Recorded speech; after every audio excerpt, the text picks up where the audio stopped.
So, how been ya? Welcome to the Black Country Craftsman's YouTube channel. If you enjoy our content, please subscribe. Smash us a like. Your support is much appreciated. So let's crack on with the rest of the video. This video is part 11 of the house renovation playlist, where I've purchased a 2-bedroom house to renovate for the rental market. If you'd like to find out more advice on renting houses and the things to look out for before you buy one, check out my other video, the Buy to Let Guide. So let's crack on and pick up where we left off. In the last episode, I'd routed out the worktop for the mason's mitres joint on both sides of the worktop, and I'm now ready to mark out and cut out the aperture for the sink. Okay, I've placed the sink in position. If you look, I've marked it there, which is in line with the inside of that cupboard. Same with there. You can see the 2 bowls will comfortably fit in the centre. So, put a little mark there and a little mark there. Now, you need to work out where you're going to have it and how much overhang you're going to have at the front. I'll have to place the upstand and make sure I work out the gaps front and back. Also as well, what you need to calculate, obviously the hole for the tap, the depth of the back, measure the depth of the back, making sure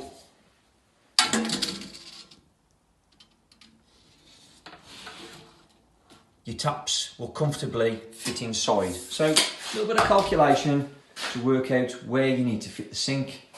As soon as you've done that, mark him up.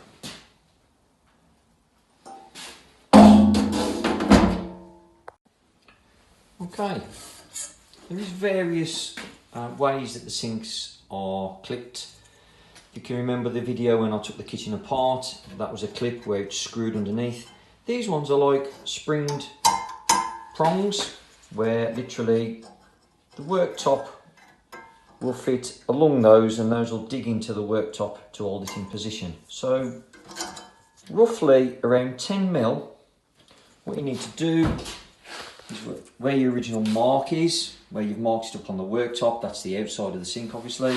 So do another mark inside about 10mm, that will be your cutting line.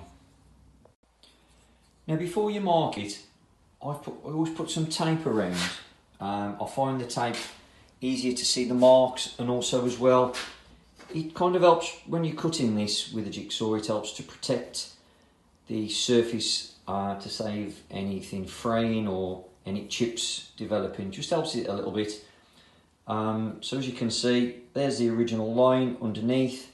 I've gone 10mm in all the way around. So there is your cutting line. If you want to get your sink, move your sink over, which I've already done. Just make sure that you are 10mm, 100% make sure before you start cutting that the sink, edge of the sink does come to there and kind of just come to there. Same with that one, and at the top, just to make sure that the hole is smaller, 10mm, the radius of the outside of the sink. Okay, while I've got the worktop set up ready to cut, I'm also going to attach this edging strip. Now what we use for this is a contact adhesive. I've got a spray on one, so what I'll do, I'll spray a couple of coats on there and also spray a couple of coats on this edging strip. I should like flat out on just a little bit of scrap plasterboard. What you do is obviously wait for it to go tack dry and then put it together. be much easier for me to put this edging strip on while it's, again, like cutting this, while it's not fitted. So we'll get that sorted before we cut the worktop.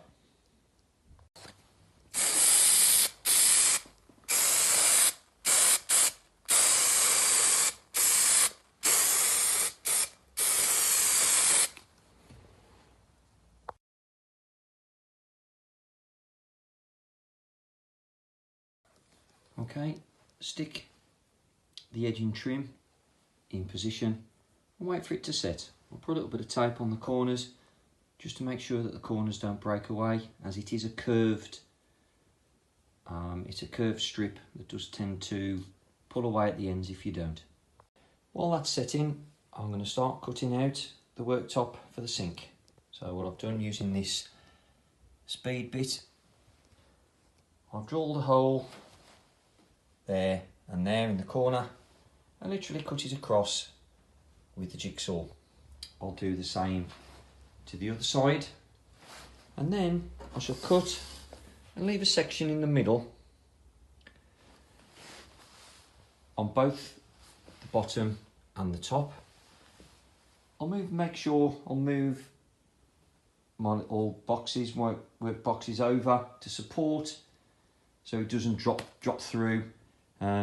As letting it drop through can possibly damage that final piece that you're cutting, and it may damage the worktop. So yeah, always try and support the underneath when you're cutting something like this.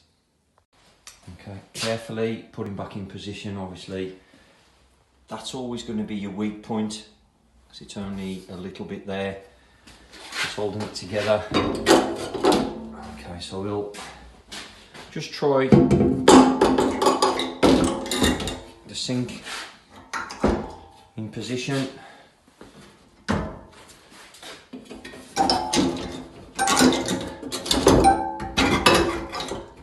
Okay, these sinks, the way they fit in, they push down, and those prongs there dig into the inside of the worktop. I'm not going to fit it quite yet. Obviously we need to bolt the worktops together first.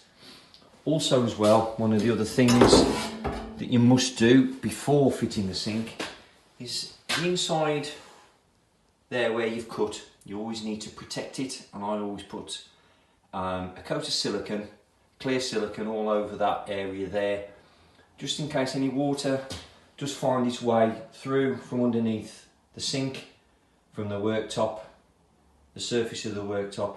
It'll always protect it, because I have come across sinks in the worktops in the past that have expanded and have needed replacing due to the fact that the person who'd fitted it hadn't protected that edging there. So we'll do that as well before we fit the sink.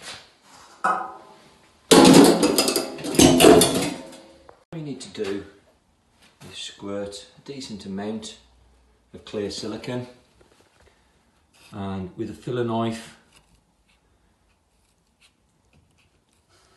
just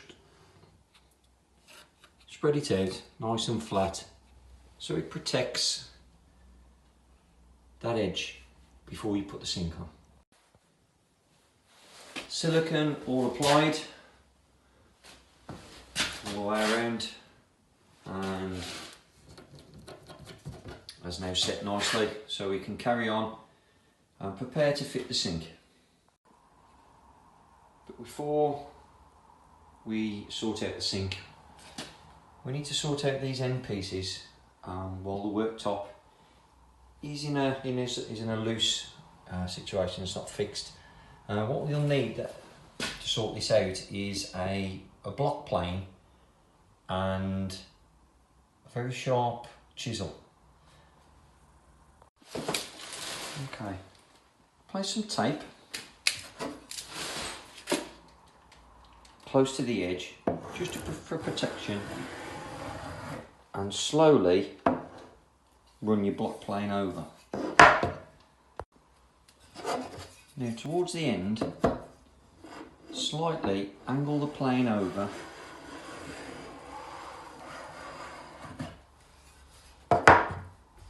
So you put in a little bit of a slight slant on the edge of the trim. Now using your chisel, very carefully scrape off the remainder of what's left. Now when it comes to the end, with an hacksaw, take the end off, leaving it as close as possible, but not quite at the very end, just leave a little bit left. Now when you've got to a stage where nice and flat on the edge as well, using this foil, basically foil the edge so it's slightly at an angle, just to smooth everything off, including that little sharp edge there.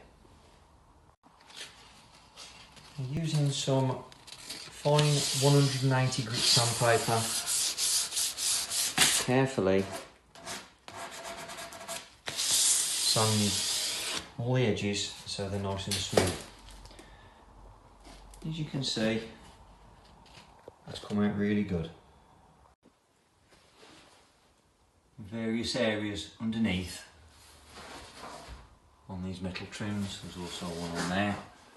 On this worktop here, I'm going to start to lock it down, screw it to the cabinets, so we've got one secure worktop before we look at starting to glue and put the joints together.